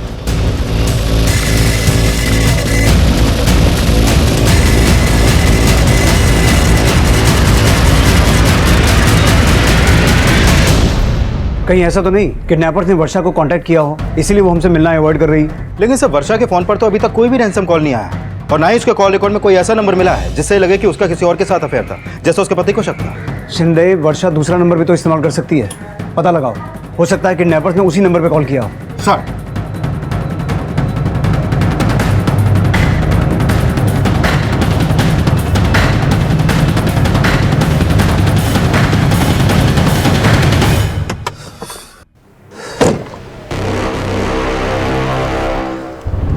दोनों ने मिलकर डिसाइड किया था कुछ महीने नहीं मिलेंगे, फिर इस तरह फोर्स करके क्यों बुलाया यहाँ पर?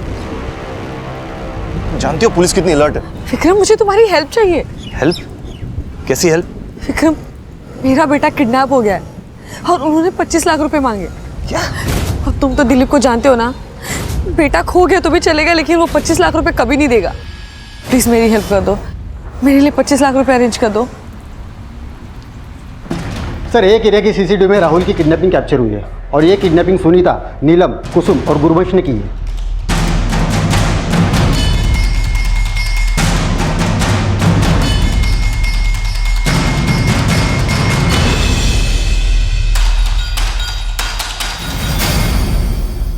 नंबर प्लेट बदल दिया होगा शिंदे, ये चारों बहुत शातिर हैं। वर्षा को फोन लगा?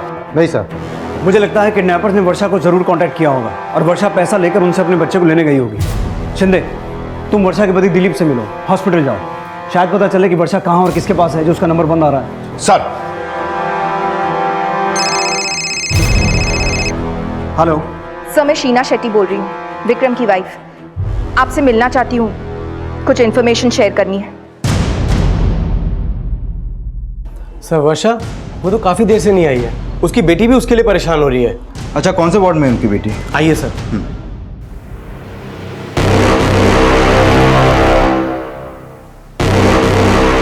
तुम्हारी बीवी ने रिकॉर्ड किया है।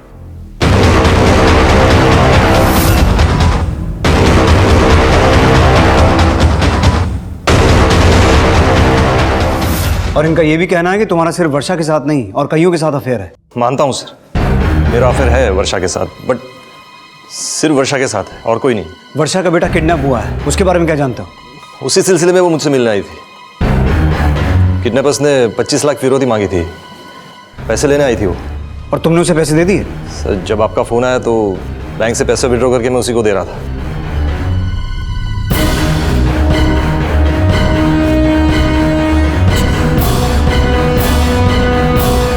हेलो मनीषा,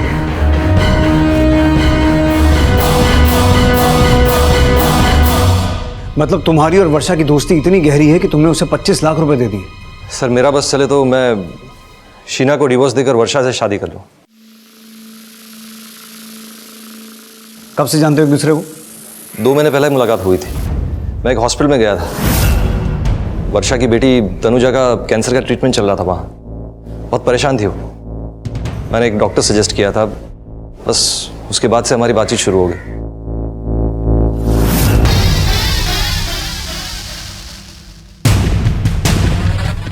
मेरी मामा बहुत अच्छी है, मुझे स्टोरी सुनाती है और हमेशा मेरे साथ रहती है। Very good. और तुम्हारे पापा, वो मिलने आते हैं तुमसे? पापा कभी कभी मिलने आता है। अच्छा, और कौन कौन मिलने आता है आपसे? मम्मा की फ्रेंड्स पहले मिलने आती थी, लेकिन अब नहीं आती। फ्रेंड्स? कौन कौन सी फ्रेंड्स, नाम मालूम है आपको? नीलम आंटी, कुसुम आंटी, सुनीता आंटी और गुरुवंश दादी। ये सभी लोग मुझसे और मम्मा से बहुत प्यार करते हैं। लेकिन तुम्हारे और वर्षा के कॉल रिकॉर्ड्स में तुम्हारा कोई कनेक्शन सामने नहीं आया। हमारे पास दूसरे नंबर्स थे, हम उसी पर बात करते थे। लेकिन तुम्हारे और वर्षा के कॉल रिकॉर्ड्स में तुम्हारा कोई कनेक्शन सामने नहीं आया। हमारे पास दूसरे नंबर्स थे, हम उसी पर बात करते थे। वर्षा का दूसरा नंबर दो। हाँ बोल चिरके। अगर सुनीता, नीलम, कुसुम और गुरबंश वर्षा को मिलने आते थे तो कहीं ऐसा तो नहीं कि वर्षा भी उनके गैंग की हो? सर, सुनीता के पहले पति की इंफॉर्मेशन मिली है, उसका एक घर नायगांव में है। एक मिनट सर। हेलो, ठीक है सर, वर्षा का फोन भी नायगांव में एक्टिव है। Let's go.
मैं पैसे लेकर आई, मेरा बच्चा मुझे दे दो।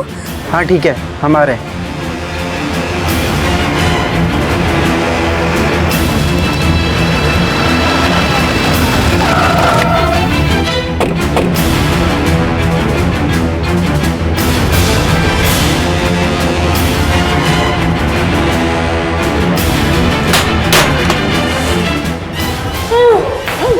खोलो इन्हें और लेकर चलो।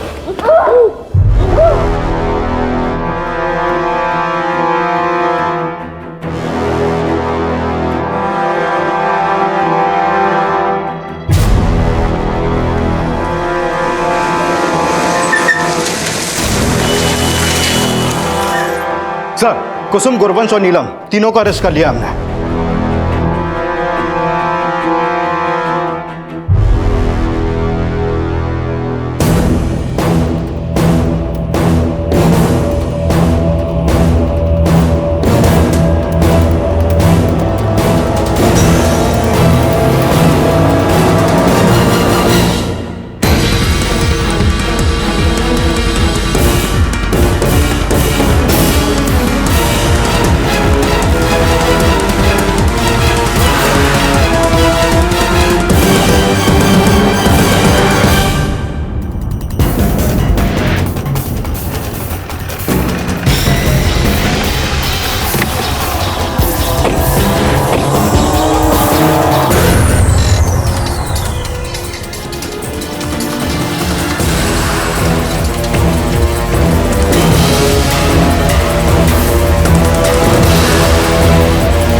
विक्रम 3 दिन के लिए दिल्ली गया है और उसकी बीवी भी मायके गई है, तो हम उसका घर साफ कर सकते हैं। ठीक है, लेकिन मैं तुम लोगों के साथ नहीं चल सकती क्योंकि विक्रम की बीवी के एब्सेंस में मैं वहाँ जाती रहती हूँ। अगर किसी ने मुझे वहाँ देख लिया ना तो हम सबके सब फंस जाएंगे। हम सबको वहाँ भेजकर ये वर्षा पिछली लूट का पैसा लेकर भाग गई और फिर हमें पैसे देने से भी इनकार कर दिया। मैंने वो पैसे अपनी बेटी के ऑपरेशन के लिए दिए। सोचा था कि विक्रम का घर लूटने के बाद जो भी पैसा आएगा उसमें एडजस्ट कर लेंगे, लेकिन इन्होंने विक्रम का घर लूटा ही नहीं। उस दिन पूजा भी तुम्हारे साथ थी और तुम सब विक्रम के घर चोरी करने गए थे, तो पूजा का मर्डर क्यों किया? मर्डर नहीं था, वो एक हादसा था। जल्दी कर, चल चल, चलो 10 मिनट में पूरा घर खाली करना है।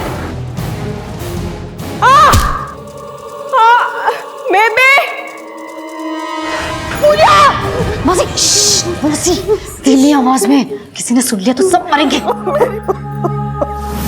और उसके बाद मौसी इतनी जोर से चिल्लाई कि हम सबको उस घर को बिना लूटे ही वहां से भागना पड़ा। ये तो पूजा की लाश को भी साथ में ले जाना चाह रही थी, वो तो हम किसी तरह से इन्हें लेकर भागे। निकलो यहाँ से, उठाओ मौसी, मौसी चलो जल्दी, जल्दी निकलो यहाँ से। चलो चलो चलो चलो चलो।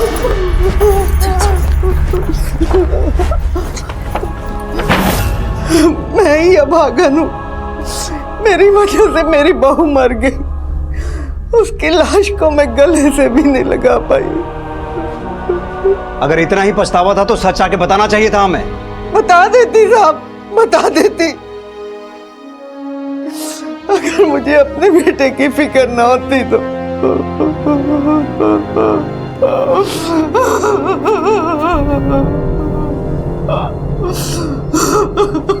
इस केस में सुनीता द्वारा किए गए उस अपराध का भी खुलासा हुआ जिसमें उसने अपने पति अक्षय अडप्पा की हत्या करके उसकी लाश उसी के घर में चुनवा दी थी।